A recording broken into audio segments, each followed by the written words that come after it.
Good evening, class, and welcome once again to POLSC2303 International Relations. Today we're going to talk about global inequality. We are on our penultimate week. Next week will be our last lecture. And I want to remind you guys to make sure that you should have received an email about the class, and you were supposed to rate the class. I'm just here to tell you to please make sure that you do that. It really helps me understand how to be a better professor and how to improve the class. Okay, so let's talk a little bit about the test that we just took right before the Thanksgiving holiday. So scores were a little bit lower than typical. Normally you guys have a 77.5 average. This class this time did a 73.4 average. And as you can see, there was a couple hundreds, and it seems like the bulk of the grades were C's. I hope that this improves for the final exam. For today, we're going to once again talk about global inequality, and the question we're going to ask is, why is there so much poverty in the world? There is massive amounts of people that live underneath $1 a day, and we're going to explore some of these reasons, but first we have to break it down into some facts. Okay, so the world population is more than 6 billion people. 1.3 billion people live on less than $1 a day. That is a huge amount. We call this absolute poverty. $1 a day, absolute poverty. We're going to go over this again. The richest 20% of the world's population receives 80% of the global income, which is kind of crazy. That's basically just the United States and the Western countries. The poorest 20% of the world population receives only 1% of global income. Okay, and then we're going to break this down into high, middle, and income countries. The first one being the high income countries. There's about 40 industrialized countries, and we call this the West. Okay, the annual income per person is $9,300 US. Now, keep in mind, this includes a lot of countries. Now, that you couldn't survive in the United States on $9,360 a year, but in a lot of countries, you absolutely can. 15% of the world population. This accounts for 15% of the world population, approximately 870 million people. And more than half of the world's total income exists in these high-income countries, countries like the United States, the states of Europe, Japan, South Korea. Okay, so this brings us to the point of, when we look at intergenerational earnings, which is essentially how your kids are going to do better than you, we can see that in the United States, inequality gets higher, but intergenerational earnings also get higher. So, it brings us to this point. Does being rich mean you stay rich? So, does being rich make you stay rich? Yes, probably. You have a higher probability of being rich, and your children have a higher probability of making more money than you if you're rich. If we go to middle-income countries, we see about 1/3 of humanity lives in the middle-income countries. Now, this averages from 760 to that 9,000 mark. So we have an entire population of the world that lives between $760 a year and $9,000 a year. And we're talking about moderate levels of industrialization, light industrialization, probably some manufacturing. Okay. Now, some of the countries we're talking about in this sector, we're talking about newly industrialized countries. Okay. We're talking about a lot of the oil-producing nations of the Middle East, right? So they have some industrialization typically based around manufacturing / oil production. And when we talk about this, we're looking at China as well. They are coming up to a higher industrialized country, but they're not there yet. When we talk about low-income countries, we have a surprising half amount of humanity lives in low-income countries. This accounts for about 60 countries. Now, most of these are in Eastern Africa and South Asia. The annual income per person is $760 a year or less. 25% of the world's population lives in cities. That's so that they can take part in these jobs. Typically, they can be beggars. They can, they're doing little jobs here and there, pushing carts. And if we look at the map, we can see that it's pretty well separated between north and south, right? This is that north-south gap we've been talking about all semester. The north typically has a lot of money, while the south is struggling. And some of these countries are really, really struggling. We're talking about $1 or less a day. Now, let's go a little bit deeper into what the difference is between relative poverty and absolute poverty. Relative poverty is the level of poverty in which a person lacks resources that other members of her society has less access to. Now, this differs from absolute poverty, where it is $1 per day. This is life-threatening poverty. People cannot even afford to eat on a day-to-day basis. They may get a meal, 5 times a week, 4 or 5 times a week. This is really, really bad poverty, and we see this in these lower income countries, but this essentially means that America has the richest poor people in the world. This is especially really pertinent when we look at the causes of death between developed nations and undeveloped nations. When we look at developed nations, we see that the leading cause of death is heart disease. We eat a lot. We eat a lot of bad food, right? People die of strokes here. We have respiratory infections because people smoke, lung cancer. We have cars, so there is car accidents. We have a lot of cancers because we tend to live a lot longer. Now, if we look at developing nations, they die of things that we do not. We're talking about diseases like HIV and AIDS, lower respiratory infections. People die of diarrhea in developing nations. They cannot stop the diarrhea. They don't have access to doctors. We have people die of malaria, which is essentially passed by mosquitoes. Here in the West, we have medicines and things that take care of these problems, but in developing nations, not so much. So we're going to look at the people mainly affected by poverty. We're talking about women, children, and refugees and displaced people. Okay, so firstly, let's talk about women. 2/3 of the world's poorest are women. Now, why is that? Well, across the world, women are less educated than men. Not so here in the United States. We have more women earning college degrees than men here in the United States, but in the rest of the world, women are uneducated. Less educated women equals more children. They don't really understand how the reproductive system works. They tend to have a lot more babies. The burden of childbearing then falls on them because the men are often either working or they're not there at all. Now, most of the men in these low-income countries own all of the implements to make money. We're talking about the farms. They own the farm animals. They own tractors. They own the homes. Women essentially own nothing. Now, another reason why women are in poverty is because of war. Men go off to war. The women and children are left to fend for themselves, and they hope that the man can come back to their families to continue to provide income. Sometimes they do not. Now, children in poverty, completely different. The poverty forces children to work or to desert their families. Now, this results in a lot of children working on the streets, selling gum, sometimes exploiting their own bodies to make money. Sometimes people are exploiting them to make money. And a lot of times you'll see these children roving around in gangs.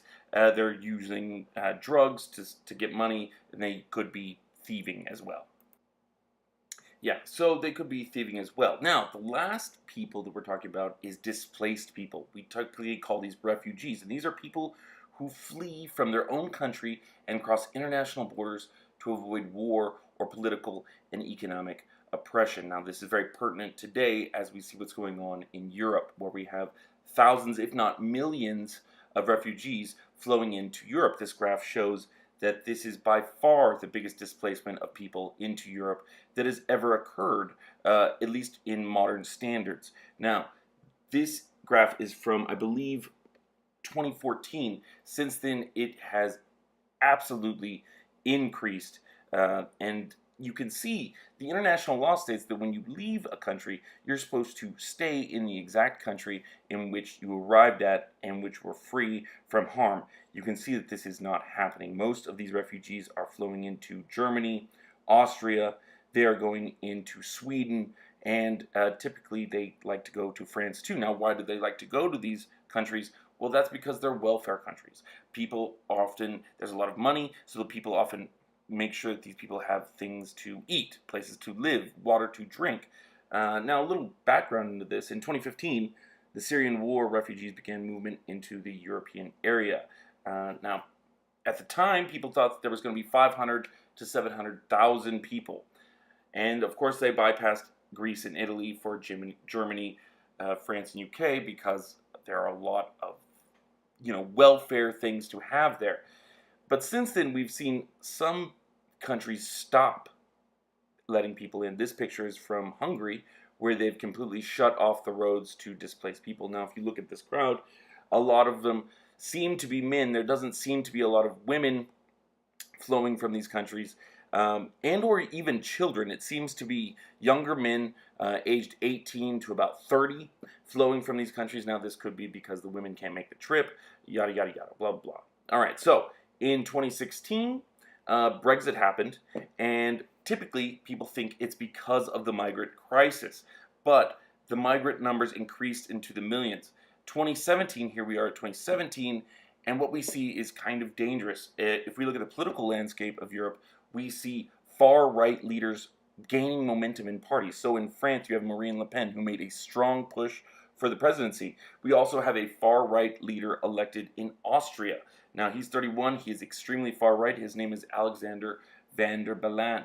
Now, this could be a scary change in world history, but we'll have to see. So how can this poverty be explained? Well, technology.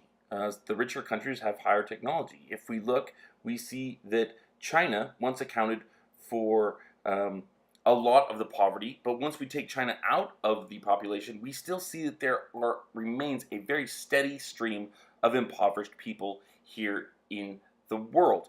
If you look at the graph on the left, we see that poverty was going down, but taking China out of the equation, poverty really hasn't changed across the world. Some of this poverty can be explained by cultural patterns. Some poor nations are more traditional. What does traditional mean, quote unquote traditional? Well, in India they have social stratification. There's also exists a large amount of gender inequality in most of these countries. Now we're talking about Saudi Arabia. In India there are castes, right, where you have the priests, and then you have the warriors, and the merchants and landowners, and it goes all the way down to the commoners, but then there is a group of untouchables or outcasts that aren't even considered real citizens. You're not even allowed to help them or touch them. Now, there are two, I know it says three, I took one of them off to make it simpler, but there are two theories we're going to talk about, okay? The first one is modernization theory, and the second one is called dependency theory, okay? Now, we may have touched a little bit on this earlier in the semester, but we're really going to go in depth on what modernization theory and dependency theory is. Okay, so modernization theory explains global inequality between countries in terms of different levels of technological development, okay? So that every country starts off really traditional / backward / underdeveloped and poor, okay? But eventually societies begin to embrace things that are difficult, right? Like industrialization. People start moving from the rural areas into the cities and take jobs that may be difficult. We may even see children working in factories and things like that. So Rostow in 1960 developed this theory. He said there's five stages that a country will go through to become a modern country. First one is tradition, right? Farming. And then you have preconditions for takeoff, which is the start of an industrial area. And then takeoff is where you see an industrialization of the country.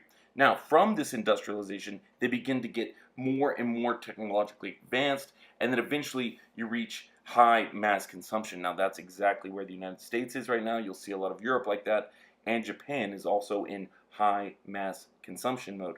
Now, if you can really realize this, China is not quite there. China's probably a little bit past takeoff. They're in the drive to technological maturity. Now, this brings up the age-old question of whether does more money equal democracy, or does democracy equal more money? And we can see that there is a really good correlation between the two, that the more money you have, the more democratic you have, but the causation between them is still a question. Does more money cause democracy, or does democracy cause more money? And this has been a debate throughout political science, and especially in the comparative literature. But in IR, we are concerned about how to help the impoverished people. So in America, we tend to bring democracy to it, right? It's a more of a Western way of looking at things. And this brings us to the criticisms of modernization theory.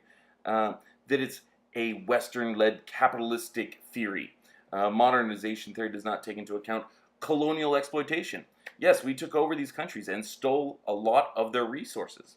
Wealthier nations are often the cause of poverty because we take things from these nations and don't really help them out. We often put them in debt by loaning them lots of money that we know that they can't really take care of. This leads us to dependency theory, right? Dependency theory's main thesis is that the historical exploitation of poor societies by Western nation has caused global inequality. The fact that the rich keeps taking from the poor and not really giving them what they deserve. It argues that exploitation by the West caused the underdevelopment of non-Western societies rather than their development. Essentially, we take their resources. They could be oil, it could be timber, it could be, their rare earth minerals, and we give them very little for it because they do not know what this is worth. They don't know the market price for it. Also, it includes the colonial period, right? European countries extracted raw materials and minerals from their colonies. This enabled the rich countries to industrialize, but left the poor countries with big holes in their ground where we took their raw materials. And it left them absolutely poor, with no way of actually making money because their materials are now gone and in the hands of us, which we used to industrialize and become very, very rich. And this graph just basically shows what exactly is thrown up and what exactly is thrown down. So the core, or the developed countries, so keep in mind, the core is the developed countries. We extracted their best people and their raw materials, and we left them with very little. Now, some criticisms of dependency theory, it focuses only on external factors, like the fact that it's the Western countries doing this to them, and they're doing nothing to help themselves with it. It does not take into account some of the segments of the population in a poor country that also benefit from this extraction of raw materials. Somebody got the money for these raw materials, even if it wasn't spread around. And lastly, there is the case of South Korea that, completely blows away the criticism of dependency theory. Now, in South Korea, we definitely did do this. They were dependent on America for a very long time. We took a lot of their raw materials, and some people got rich. But what happened was those people were able to spread that wealth around and create new industries, right? So there's a couple of things that make the South Korean case the special was the fact that we favored them, the U.S. did, and they had an authoritarian state, which allowed the money to be controlled by a leader that was very authoritarian, and he put it in the right places to make the country grow. And eventually, workers' rights won out, democracy came into play in the 1990s. It was one of those cases where we saw the dependency really shoot up, and we can see this after 1990. We see the extreme growth of South Korea as a nation and as a democracy. As the workers became free, they began to make more money, and they were no longer dependent upon the Western nations. So what's the solution? Is it capitalism? Now keep in mind, capitalism requires poor people, right? It needs low-priced goods, and it absolutely needs consumption. Socialism, state assistance, requires high taxes. Communism, the state provides everything, but we have to remember that there's only so much to go around. So the differences between capitalism, socialism, and communism, they're all there to make people money and get people to eat, but there are different levels for each one. Okay, so we have some essay prompts. Okay, so given what we just learned about both modernization and dependency theories, how do we alleviate the inequality that seems to exist across the world? Capitalism, socialism, communism? Or is it even really a problem at all, i.e. poor people are needed to exist in the world, just so the middle and higher classes, just as middle and higher classes do? So I'd like your opinion on that. Or what is going to be the outcome of the migrant crisis in Europe? As you guys know, there's a giant migrant crisis in Europe. They're taking in millions of people. Will wartime refugees from Syria eventually go back when the war ends? What about the African economic refugees? Given what we know about the crisis, how will Europe be changed from this? Either one of those prompts are very interesting, and I am Very interested to hear what you guys have to say. As always, I need a one-page, double-spaced, MLA consistent essay addressing one of the two topics, using two academic sources cited in text as well as on a reference page, emailed to me by Friday, December 1st at midnight. A couple last things. I hope you guys had a great Thanksgiving. Remember to look in your email box for the critique of the class. It should have been emailed to you. I need your honest feedback to make me better. And I hope you guys have a great week. Always email me with any questions you have. Lates, guys.